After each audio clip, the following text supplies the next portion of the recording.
Today we continue our topic ledger second illustration. Students second illustration से पहले आपको मैं बता दूं कि जो लेजर हमें वो closing and balance of accounts निकालने हैं. मीन्स अभी तक हमने जो क्वेश्चंस किया था उसमें हमने सिर्फ पोस्टिंग की है, लेकिन अब हम यहाँ को क्लोज करेंगे अकाउंट को और बैलेंस भी निकालेंगे. स्टूडेंट बेस हमारा क्वेश्चन नंबर फर्स्ट ही रहेगा. इसमें हमने क्लोजिंग ऑफ करना है personal account, closing of real account and closing of nominal account. तो क्लोजिंग ऑफ पर्सनल अकाउंट को हमें क्लोज कैसे करना है, लेट्स सी. देखिए फर्स्ट कैपिटल अकाउंट हमने क्या किया, capital by cash to capital होता है. तो कैपिटल अकाउंट में बाय कैश लिखना है और इसको क्लोजिंग करना है. जैसे 1 अप्रैल में है तो इसकी क्लोजिंग होगी 30 अप्रैल 2017 में टू बैलेंस शीट से. सेकंड जो पर्सनल अकाउंट में विशाल है, पर्सनल मीन्स जिससे आप कैश का ट्रांजेक्शन्स करते हैं. विशाल ट्रेडिंग में क्या है, हमने to purchase to cash to discount हमने जितना भी वो टोटल किया और उसका बाय परचेजेस 25,000. देखिए ये दोनों मैच कर जाते हैं. ज़रूरी नहीं है कि हर अकाउंट का बैलेंस हो हमारे पास. हमने जो परचेजेस किए थे विशाल से और हमने उसको कुछ रिटर्न किया है, उससे कुछ कैश पेमेंट कर दिया है और वो बैलेंस हमारा मैच हो जाता है. थर्ड वन पे हमारे पास होता है मोहन गारमेंट से भी हमने परचेजेस किए और परचेजेस में हमारे पास 16,000 की परचेजेस है. कैश में हमने कुछ पेमेंट किया, डिस्काउंट से किया. अब बैलेंस शीट ही रहेगा, यानी 16,000 माइनस 8,000 का बैलेंस शीट ही रहेगा. हीरो लिमिटेड को हमने सेल किया 27,000 की. इससे हमने कुछ कैश रिसीव किया and balance sheet he 18,000. Next one है ड्राइंग हमने टू कैश 10,000 की ड्राइंग्स की है और ये बैलेंस शीट ही हमारे पास. कैश में 10,000 और परचेजेस में 4,000, टोटल 14,000 का बैलेंस शीट ही आएगा और यही balance next time bro down हो जाएगा. सेकंड है closing of real account. First illustration में कैश अकाउंट हमारे पास गिवन है और फर्नीचर अकाउंट. देखिए जितने भी एसेट्स होते हैं ना वो सब हमारे रियल अकाउंट में आ जाते हैं. अब यहाँ पे कैश का ऑलवेज डेबिट बैलेंस होता है, यानी मीन्स डेबिट जितनी साइड डेबिट की आइटम ज़्यादा होंगी क्रेडिट की कम हो जाएंगी और वहाँ पर हमारा बैलेंस शीट ही आएगा. फर्नीचर कैश में था और वो बैलेंस शीट हो गया, नेक्स्ट मंथ के लिए ब्रो डाउन हो जाएगा. देखिए नेक्स्ट वन है क्लोजिंग ऑफ नॉमिनल अकाउंट.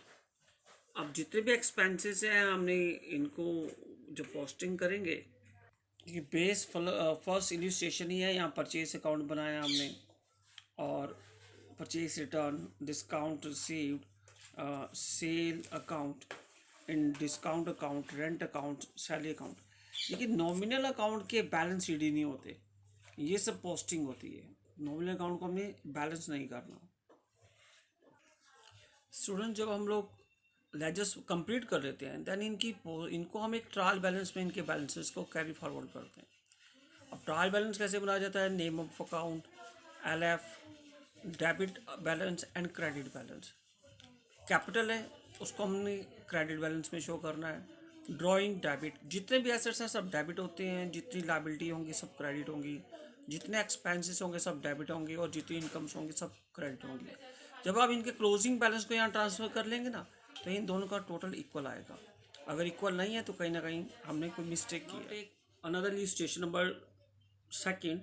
देखिए यहाँ पर जो हमारे पास मुझे लेजर पोस्टिंग करनी है मार्बल ट्रेडर्स की बुक्स में, इसमें ये बैलेंस ऑलरेडी गिवन है मेरे पास, यानी लास्ट मंथ के ये बैलेंस है. अब हमें ये अप्रैल है ना, तो ये इससे पहले के बैलेंसेस हमारे पास हैं, इसको लेकर हमें फर्दर एंट्रीज पास आउट करनी है. तो आपको करना क्या है, पहले हम एक ओपनिंग एंट्री बनाएंगे.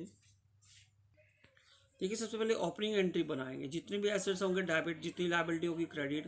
और यहाँ हमारे पास कैपिटल गिवन नहीं है तो कैपिटल बैलेंसिंग फिगर ये ऑलरेडी हम लोग जर्नल एंट्रीज में कर चुके हैं. अब जो ट्रांजेक्शन हमारे पास है उसकी हम जर्नल एंट्री पास आउट करेंगे. देखिए सेकंड क्वेश्चन की है, यहाँ जितनी भी ट्रांजेक्शन्स हैं इनके हम यहाँ जर्नल एंट्री पास आउट कर लेंगे एंड देन फिर इसकी पोस्टिंग करेंगे लेजर अकाउंट में. देखिए मेथड वही है, कैश अकाउंट बनाया, बैंक अकाउंट बनाया हमने, और उसके बाद है B R stock account, Rahul account, Himanshu account है, यहाँ पर रमेश अकाउंट है, बिल्स पेबल अकाउंट है, कैपिटल अकाउंट है, Manish account, sale account, purchase account है, देन इसके बाद है discount allowed, rent account, purchase return account, discount received account, and Kushal account, and traders trade expenses account, drawing account, sale return account, stationery account, postage account, salary account, and Sheetal trader account, Kirti account, Honda traders. तो ये जितने भी हमने ledgers बनाए हैं ये based है उन ट्रांजेक्शन्स के ऊपर। इनमें आप sale purchase, sale return, purchase return, B R, B P, all expenses account, debtors account, creditors account, इस सब के अकाउंट्स हमने बनाए हैं। एंड देन इनके क्लोजिंग बैलेंस निकालने के बाद, जैसे देखिए क्लोजिंग बैलेंस मैं आपको बता दिया मैंने, पर्सनल का क्लोजिंग निकलेगा, रियल का निकलेगा, लेकिन नॉमिनल का नहीं बनाया जाएगा। नॉमिनल का सिर्फ पोस्टिंग की जाती है। जैसे आपने जितने भी एक्सपेंसेस अकाउंट है यहाँ देखिए, सैलरी अकाउंट है तो हमने सब पोस्टिंग की है, सी डी वगैरह बी डी कुछ नहीं निकाला हमने, ना ब्रो डाउन की ना सी डी, क्योंकि इनके बैलेंसेस नहीं होते। पोस्टेज अकाउंट है तो इनकी सिर्फ पोस्टिंग करनी है। एंड देन इसके बाद हमें बनाना है ट्रायल बैलेंस। अभी अभी जो मैंने आपको फॉर्मेट बताया है, आपको क्या करना है, कैपिटल को क्रेडिट करना है, ड्राइंग को डेबिट करना है, all assets are debit, all liability are credit, all expenses are debit, and all income are credit. जब आप इनका टोटल करेंगे तो ये टोटल आपका यहाँ इक्वल आएगा। अगर आपका ये टोटल इक्वल आता है देन आपका आंसर राइट हो जाता है। स्टूडेंट्स क्वेश्चन बहुत लेंथी है, आपको बड़ा केयरफुली इसको अटेम्प्ट करना है।